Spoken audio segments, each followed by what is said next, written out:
যেই মসজিদে বাদশাহ নামাজ পড়বে, বাদশাহ সেখানের ইমামতি করবে।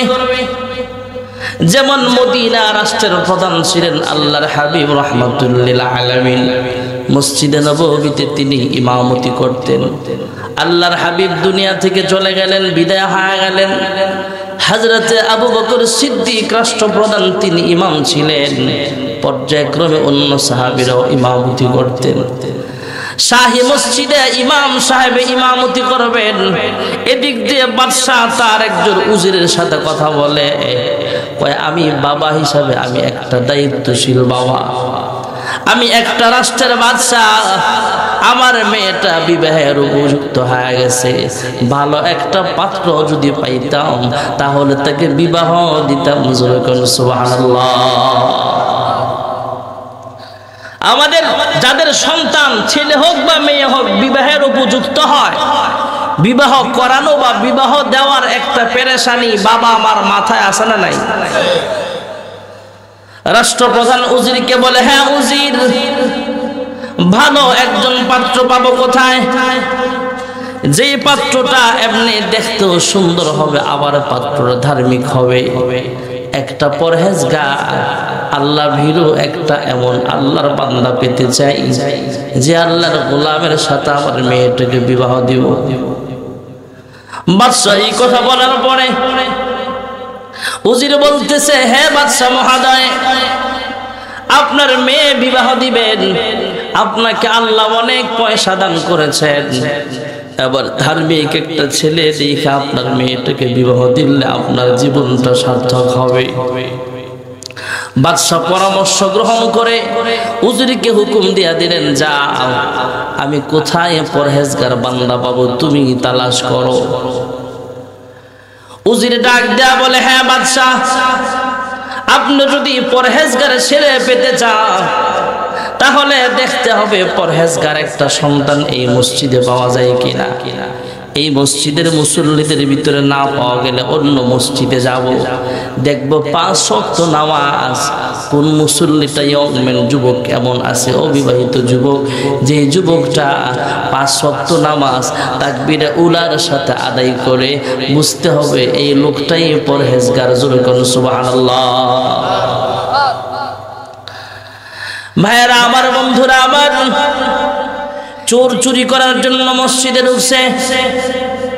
বাদশাহ মেয়ের জামাই তালাশ করার জন্য উজিরকে বলে, উজিরে ডাক দেয়া বলে, হ্যাঁ বাদশাহ মহোদয়, 40 দিন পর্যন্ত কোন আল্লাহর বান্দা তথা যুবক পাত্র যদি তাকবীরে উলার সাথে নামাজ পড়ে, বুঝতে হবে এই যুবকটা একটা পাক্কা পরহেজগার। জোরে কোন সুবহানাল্লাহ।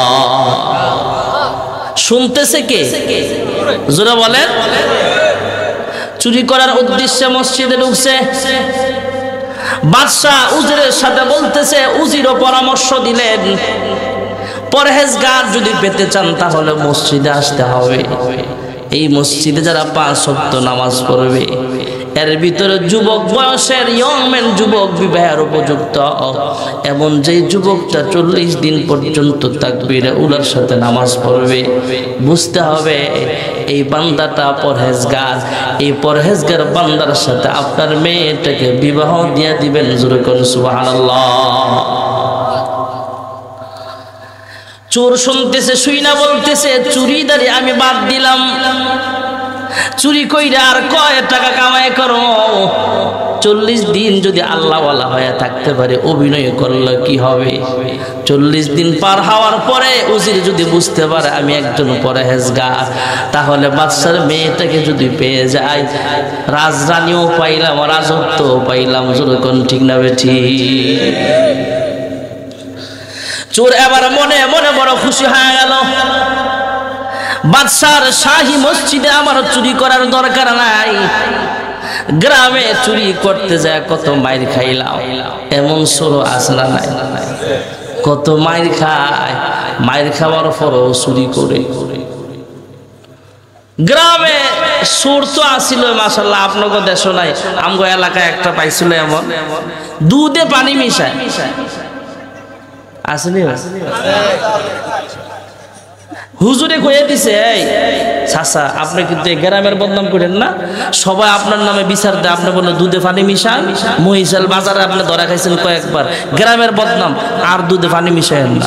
হুজুর ঠিক আছে হুজুর, আপনার কথা রাখলাম, আজকের থেকে ওয়াদা আর দুধে পানি মিশাই দেন না। পরের দিন আসরের বক্ত হুজুরে না পাইরা মুসল্লির আয়া ধরছে, হুজুর আজকে অত ধরা খাইছে।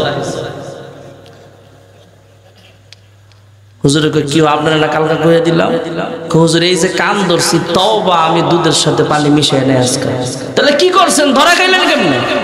আরে গ্রামের এখনো মুরব্বী আছে, দুধের বালতিতে আঙ্গুল দিলে এটা দেখা বুঝে এনে ভেজাল আছে, আছে না? অনেক বুঝিয়ে আছে এনে। আজকেও বলে ধরা খাইছেন, হুজুর আপনার ওয়াজ আমি শুনছি, আমলও করতেছি, আমি দুধে পানি মিশাই না। তাহলে ধরা খাইছেন কে? হুজুর স্টাইলটা একটু পাল্টাইছে, আগে থেকে বালতির মধ্যে আধা কেজি পানি রাখি, আর দুধের নিচে বালতিতে দুধ ধোয়াই, পানির লগে দুধ মিশাই, দুধের সাথে পানি মিশাই নেই। এমন আছে না? না সুরে কয় গ্রামে শেষরা চুরি করে আর কি করবো,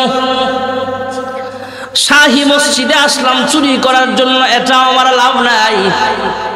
40 দিন যদি তাকবীরে উলার সাথে আমি নামাজ পড়তে পারি, আর এই মসজিদে সারাদিন বসে বসে আমি আল্লাহর জিকির করি, তাহলে বাদশার কাছে সংবাদ যাবে আমি একটা পরহেজগার আল্লাহওয়ালা।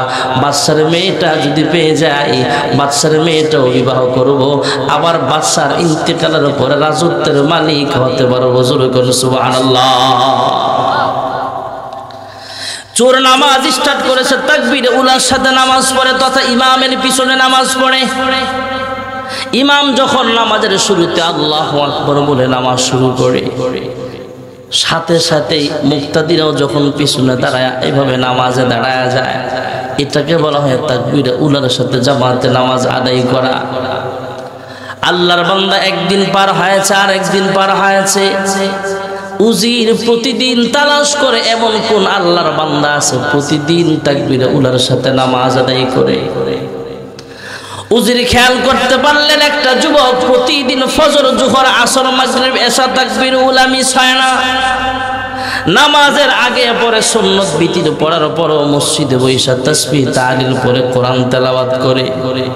1 সপ্তাহ, 2 সপ্তাহ, 3 সপ্তাহ যাওয়ার পর বুঝতে পারলেন এই ছেলেটাই বাদশার রাজকন্যার জন্য পারফেক্ট একটা সন্তান হতে পারে।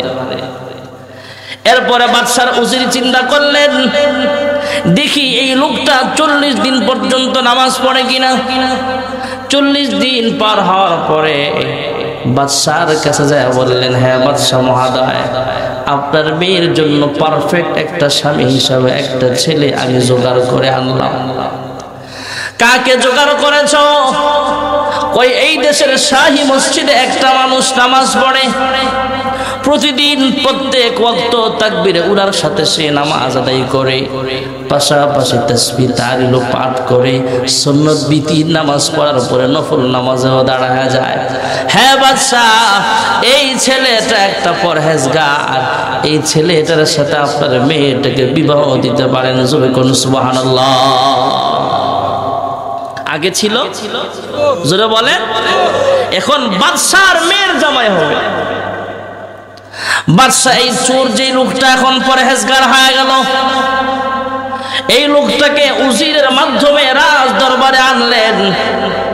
আইনা বলে, তোমাকে বাদশা চয়েস করেছে, উজিরও তোমাকে সিলেক্ট করে ফেলেছে। এই বাদশার রাজকন্যা আছে একটা সুন্দরী মেয়ে, সেটাকে তোমার বিবাহ করতে হবে। এই লোকটা তো আগে থেকেই জানে, এই লোকটা তো 40 দিন আগেই জানে যে পরহেজগার ছেলে পাইলে তার সাথে বিবাহ দেওয়া হবে। এবার যখন বাস্তবতার মুখোমুখি হয়ে গেল, উজির প্রস্তাব জানাইলো, আবার বাদশাও প্রস্তাব জানাইলো, আমার মেয়েটাকে তুমি বিবাহ করো। এবারে ছেলেটা ডাক দেয়া বলে, আপনার মেয়েটাকে আমি বিবাহ করতে পারবো না। সুবহানাল্লাহ। आशिकों का क्या मजा है, माशूकों से पूछियो, शाखे गुल में क्या मजा है, बुलबुली से पूछियो। এবার বাদশা মনে করেছে, উজিরও মনে করেছে, মনে হয় দাম বাড়ায়, আমরা অনেক সময় খানা খাইতে গেলে পেটে ক্ষুধা আছে, খাবারের চাহিদা আছে, লোক যদি জিগায় হুজুর খাইবেন নি, আরে না, আরে খান না, আরে না, তার মানে জোর করে টাইনা যাতে বহাইলে আবার প্লেট ছাড়ে না, আছে না? আমরা অনেক সময় দাম বাড়ানোর জন্য বলে উজির চিন্তা করলেন, লোকটাও মনে হয় দাম বাড়ায়, বিভিন্ন ভাবে পরীক্ষা করে বাদশাও ফেল হলো, উজিরও ফেল করলো। ডাক দেয়া বলে, কিরে ভাই, এই দেশের রাষ্ট্রপ্রধানের মেয়ে রাজকন্যাকে বিবাহ করার জন্য বিভিন্ন রাষ্ট্রপ্রধানের ছেলেরা পাগল, রাষ্ট্রপ্রধানের মেয়েটাকে বিবাহ করার জন্য, রাজকন্যাকে বিবাহ করার জন্য বিভিন্ন দেশের শিল্পপতিরা পাগল। কিন্তু তুমি কেন না করতেছো বুঝতে পারলাম না। তুমি কি একবারও ভেবে দেখো নাই, রাজকন্যা যেমন পাইবা আবার রাজত্বের মালিকও কিন্তু তুমি হয়ে যাইবা। এই যে ব্যক্তি এতদিন চুরি করতো, এই লোকটা ডাক দেয়া বলে, হ্যাঁ বাদশা, আমি ভালো করে বুঝেই বলতেছি, আপনার রাজকন্যা বিবাহ করলে আমি রাজত্বের মালিকটাও হতে পারবো, আমি জানি। কিন্তু এই কথাটা শুধু আজকেই জানি এমন নয়। আজ থেকে 40 দিন পূর্বে আমি মসজিদে ঢুকেছিলাম, শাহী মসজিদে, যেই মসজিদে রাজ দরবারের বড় বড় নেতৃস্থানীয় লোকেরা নামাজ আদায় করতে যায়। আমিও ঢুকেছিলাম, আমি ঢুকিয়েছিলাম নামাজ আদায়ের জন্য নয়, চুরি করার জন্য। আর আপনি আপনার উজিরের সাথে বলতেছিলেন, একটা পরহেজগার ছেলে পাইলে তার সাথে আপনার মেয়েটাকে বিবাহ দিবেন। আমি আপনার মেয়েকে বিবাহ করার জন্য চুরি বাদ দিলাম, চুরিটাও ছাড়লাম। প্রতিদিন 5 ওয়াক্ত নামাজ তাকবীরে উলার সাথে আদায় করতে আরম্ভ করে দিলাম। 40 দিন পর্যন্ত এইভাবে নামাজ পড়ার পরে আমি আবার টের পাইলাম 40 দিন তাকবীরে উলার সাথে নামাজ পড়লাম, 40 দিন পর্যন্ত কোরআন তেলাওয়াত করলাম, তাসবিহ তাহলিল পাঠ করার জন্য, যদি করার কারণে যদি আমার কাছে প্রস্তাব দেওয়া হয় রাজকন্যাকে বিবাহ দেওয়ার, আর আমি যদি আমার সারা জীবনটা এইভাবে তাকবীরে উলার সাথে আমি আল্লাহর ইবাদত করতে পারি, নামাজ পড়তে পারি, আর এইভাবে যদি আল্লাহর পরহেজগার হয়ে যেতে পারি, আল্লাহ তাআলা জান্নাতে আমার এর চাইতে বেশি পুরস্কার রেখে দিয়েছে। সুবহানাল্লাহ। মহান আল্লাহ রাব্বুল আলামিন রোজা কোরআনুল কারীমের আয়াতের মাধ্যমে ফরজ করে দিয়েছেন। যাকাতের বিধানটাও কোরআনের আয়াতের মাধ্যমে আল্লাহ তাআলা নাযিল করেছেন। হজ্জ বাইতুল্লাহর বিধানটাও আল্লাহ তাআলা কোরআনুল কারীমের আয়াতের মাধ্যমে দিয়েছেন। কিন্তু নামাজ আল্লাহ শুধু কোরআনের আয়াতের মাধ্যমে দিয়েছে এমন নয়, আল্লাহর হাবিবকে দাওয়াত দিয়া আরশে আজিমে নিয়ে যায় সেখান থেকে আমাদের জন্য 5 ওয়াক্ত নামাজ হাদিয়া দিয়েছেন। সুবহানাল্লাহ।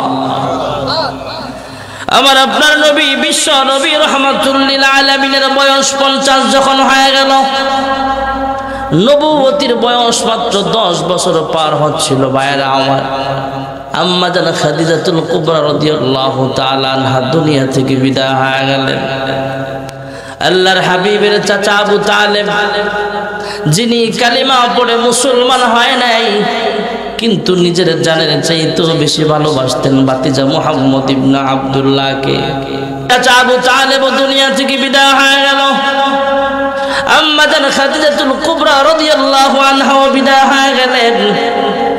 তায়েফ গেলেন ইসলাম প্রচার করার জন্য। তায়েফবাসীরাও পয়গম্বরকে কষ্ট দিয়ে ফেলেছে। তায়েফের ধনাঢ্য মানুষদেরকে কালিমার দাওয়াত দিতে লাগলেন। তায়েফের মানুষগুলো আল্লাহর হাবিবের উপরে পাথর নিক্ষেপ করতে আরম্ভ করে দিয়েছিল।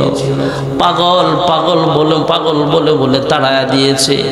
ছোট ছোট বাচ্চারা পয়গম্বরের উপর পাথর মারে। রক্তাক্ত শরীর নিয়ে আল্লাহর হাবিব বেহুশ হয়ে জমিনে পড়ে যায়। আবার যখন হুঁশ ফিরে আসলে জিব্রাইল আমিনের আগমন ঘটে গেল। জিব্রাইল আইসা বলে, ইয়া রাসূলুল্লাহ, ইয়া হাবিবাল্লাহ, ওগো আল্লাহর হাবিব, আপনি শুধু অনুমতি দেন, আমার সাথে পাহাড়ের নিয়োজিত ফেরেশতারাও আছে।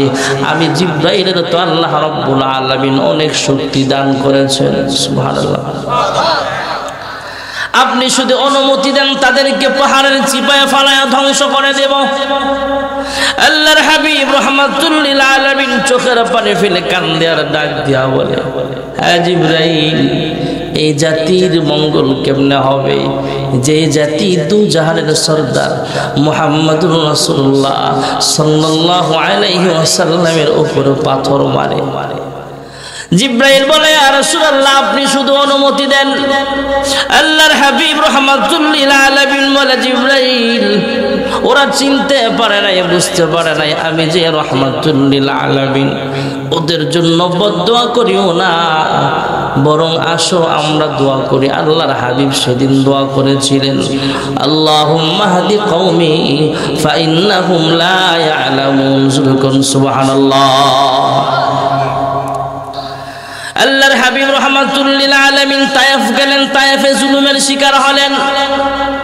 আম্মা জান খাদিজাতুল কুবরা রাদিয়াল্লাহু তাআলা আনহা দুনিয়া থেকে বিদায় হয়ে গেলেন। পয়গম্বরের চাচা আবু তালেব দুনিয়া থেকে বিদায় হয়ে গেল। মন ভীষণ খারাপ। এই সফরে আল্লাহ রাব্বুল আলামিন তায়েফের সফরে অনেক কষ্ট করেছেন। আল্লাহর হাবিবের মনটা ভীষণ খারাপ। এই সময় আল্লাহ রাব্বুল আলামিন আল্লাহর হাবিবকে দাওয়াত দিয়া আরশ আজিমে নিয়ে গেলেন। জোরে কোন সুবহানাল্লাহ। আমার আপনার নবী বিশ্ব নবী রাহমাতুল লিল আলামিন ফজরের ওয়াক্তে সাহাবায়ে কেরামদেরকে বিস্তারিত ঘটনা শোনা দিলেন। ও সাহাবীরা, রাতের কিছু অংশে জিবরাইল আমিন আমার কাছে এসেছিল। আমাকে আদবের সঙ্গে ঘুম থেকে জাগায়া তুললেন। তারপরে আমার পক্ষ বিদারণ করা হলো, সিনা চাক করানো হলো। তারপরে বাইতুল মুকাদ্দাসের দিকে রওনা হলাম। বাইতুল মুকাদ্দাসে ঢুইকা দেখলাম আদম শফিউল্লাহ সেখানে আছেন, ইব্রাহিম খলিল আলাইহিস সালাম সেখানে আছেন, হযরত মূসা পয়গম্বর আলাইহিস সালাম সেখানে আছেন। সব নবীরা কাতার বন্দী হয়ে আছে, কিন্তু সামনের ইমামতির জায়গাটা এখনো খালি দেখা যায়। হযরত জিবরাইল আমিন আল্লাহর হাবিবের কানে কানে শোনায়া দিলেন, ওগো আল্লাহর বন্ধু, আর কারো জন্য অপেক্ষা করতে হবে না। মহান আল্লাহ রাব্বুল আলামিন আদম থেকে ঈসা রূহুল্লাহ আলাইহিস সালাম পর্যন্ত সমস্ত আম্বিয়া আলাইহিস সালামগণকে বাইতুল মুকাদ্দাসে একত্রিত করেছেন আপনার ইমামতিতে 2 রাকাত নামাজ আদায় করার জন্য। ইমামুল আউয়ালিন ওয়াল আখিরিন বাহার সাদাকা রাহমাতুল লিল আলামিন শুধু ওয়াজুদাস রাহমাতুল লিল আলামিন মসজিদে ও শুধু হামারু ইয়া জমিন। আল্লাহর হাবিব এবার প্রথম আসমানে গেলেন। দ্বিতীয়, তৃতীয়, চতুর্থ, পঞ্চম, ষষ্ঠ, সপ্তম আসমান পার হয়ে সিদরাতুল মুনতাহা পর্যন্ত পৌঁছিয়া গেলেন। সিদরাতুল মুনতাহা থেকে আল্লাহর আরশ আজিম পর্যন্ত চলে গেলে আল্লাহ রাব্বুল আলামিনের আরশ আজিমের দিকে আল্লাহর হাবিব তাকায়া তাকায়া মুস্কি মুস্কি হাসে, খুঁটির দিকে তাকায়া তাকায়া হাসে, দেওয়ালের দিকে তাকায়া তাকায়া হাসে। আল্লাহ অন্তর্যামী খোদা তারপরেও জিজ্ঞেস করলেন, ওগো হাবিব আমার, কেন মুস্কি মুস্কি হাসেন? দু জাহানের সরদার ডাক দেয়া বলে, ওগো আল্লাহ, জমিনের কাফের বেঈমানরা আমাকে ঠাট্টা করে ক্রিটিসাইজ করে বলে, মুহাম্মদ তোমার কোনো ছেলে সন্তান বড় হয় না, ভবিষ্যতে তোমার বংশে প্রদীপ জ্বালাবার মতো কেউ নাই, তুমি হলো একটা আটখোড়া। এমন খোটা দেনাওয়ালা মানুষ সমাজে যখন আছে না নাই? সন্তান দেওয়ার মালিক কে? আসছে কোন কোন জোরে বলেন। কাহারও শুধু ছেলে দেয়, কাহারও শুধু মেয়ে দেয়, যাকে আল্লাহ যেটা পছন্দ করে সেটা দেয়। আল্লাহর হাবিবকে আটখোড়া বলে গালি দেয়। আল্লাহ বলে, হ্যাঁ হাবিব আমার, না না আপনি আটখোড়া না, আপনার সম্মান বাড়াইবার জন্য আমি এই কাজ করেছি। সুবহানাল্লাহ। এটা আরেক ওয়াজ, লম্বা চূড়া ওয়াজ ভাইয়েরা আমার। যেই কথা বলা আমার উদ্দেশ্য, আল্লাহর হাবিব মুস্কি মুস্কি হাসে। আল্লাহ ডাক দেয়া বলে, কেন হাসেন? আল্লাহর হাবিব বলে, আল্লাহ আমি মনে করেছিলাম আমার নাম নেওয়ার মতো বুঝি কেউ নাই, কাফেররা আমাকে ক্রিটিসাইজ করে ঠাট্টা করে, হে মুহাম্মদ তোমার নাম নেওয়ার কেউ থাকবে না। আর এখন আরশে আজিম আয়েশা তাকায় দেখি আরশে আজিমের খুঁটিতে খুঁটিতে দেওয়ালে দেওয়ালে যেখানে যেখানে আপনার নাম লেখা আছে পাশাপাশি আমার নামটাও লিখে দিয়েছেন। জোরে কোন সুবহানাল্লাহ।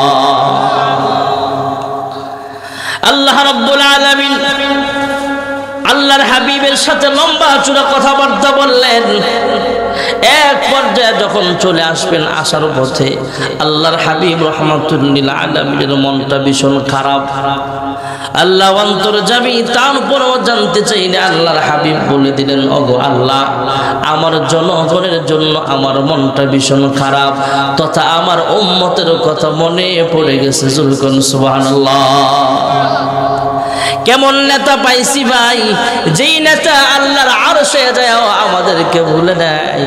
আল্লাহ তাআলা বলেন, ওগো হাবিব আমার, আপনি মন খারাপ কইরেন না, আপনার উম্মতের জন্য আপনি পেরেশান হবেন না। আমি আল্লাহ রাব্বুল আলামিন আপনার উম্মতের জন্য একটা বাজেট রাখছি। সুবহানাল্লাহ। হে আল্লাহ, আমার উম্মতের জন্য আপনি কি বাজেট রাখছেন? আল্লাহ বলে দিলেন, হাবিব আমার, আমি আল্লাহ আপনার উম্মতের জিন্দেগীর সব গুনাহ আমি আল্লাহ মাফ করে দিলাম। সুবহানাল্লাহ। জোরে কয় না রে। কেমন নেতা পাইছি ভাই, যেই নেতা আমাদেরকে ভুলে নাই। নেতা ডাক দেয়া বলে, আল্লাহ এই বাজেটটা আমার হবে না, বাজেট আরো বাড়াতে হবে। সুবহানাল্লাহ। আল্লাহ রাব্বুল আলামিন জানায়া দিলেন, দিলাম বাড়ায়া। কতটুকু বাড়াইলেন আল্লাহ? আল্লাহ রাব্বুল আলামিন জানায়া দিলেন, আপনার উম্মতের মর্যাদা সব নবীর উম্মতের চাইতেও আমি আল্লাহ সব চাইতে বাড়ায়া দিলাম। আরো জোরে কন। কেমন নেতা পাইছি ভাই, নেতায় ডাক দেয়া কয়, আল্লাহ এই বাজেটে হবে না, বাজেট আরো বাড়াতে হবে। আরো আসতে কয়ে, আরো জোরে কন। আর আমগো সব নেতা না, কিছু কিছু নেতা আরে সংসদে গিয়া আমগরে বললে যায়, আছে না নাই? এক নেতাই বলছিল একবার যে, মাননীয় স্পিকারের মাধ্যমে রাষ্ট্রপ্রধানকে জানাতে চাই আমার নির্বাচনী এলাকায় একটা গরিব দুঃখীও নাই। খবর নিয়ে জানা গেছে ওনার ছাঁচায় ভিক্ষা করে ভাত খায়। ক্ষমতা পাবার আগে মনটা ভালো থাকে, পথে ঘাটে পায়ে যাকে সালামটা দেয় আগে। জোরে কর না, ঠিক না বেটি? ক্ষমতা পাবার আগে মনটা ভালো থাকে, পথে ঘাটে পায়ে যাকে সালামটা দেয় আগে। ক্ষমতা পেলে পরে ক্ষমতার এই বলে, এই জনতাকে সে আর চেনে না, যে কথা না বলে আমি থাকতে পারি না। ঠিক না বেটি? রাগ করতেছে, ঘুমাইতেছেন নাকি? কিন্তু আমাদের নেতা কিন্তু এমন নেতা নয়। আমার আপনার নেতা বিশ্ব নবী রাহমাতুল্লিল আলামিন বলে, আল্লাহ আমার জনগণের বাজেটটা আরো বাড়ায় দেন। আল্লাহ বলে দিলাম বাড়ায়। কতটুকু বাড়াইলেন? আল্লাহ বলে দিলেন, হাবিব আমার, আমি আল্লাহ আপনার উম্মতকে 50 নামাজ হাদিয়া দিলাম। আপনার উম্মত যখন নামাজে দাঁড়াবে আমি আল্লাহ নিজেই যাব কুদরতি ভাবে, তার সাথে দেখা সাক্ষাৎ করব, কথাবার্তা বলবো। জোরে করুন সুবহানাল্লাহ।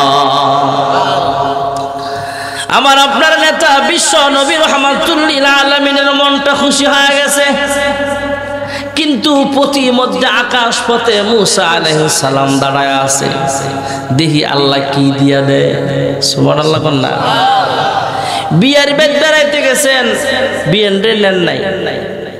ওই বাড়ির বিয়ানে কয়, বিয়ান ছিলেন তো? বিয়ানটা আনলেন না বিয়াই সাহেব? না, বাড়িতে অনেক ব্যস্ত তাই আসতে পারে নাই। পরে টিফিন বক্স দিয়ে একটু গোশত দিয়া দেয়, তরকারি দিয়া দেয়। এমন অভ্যাস আছে না নাই?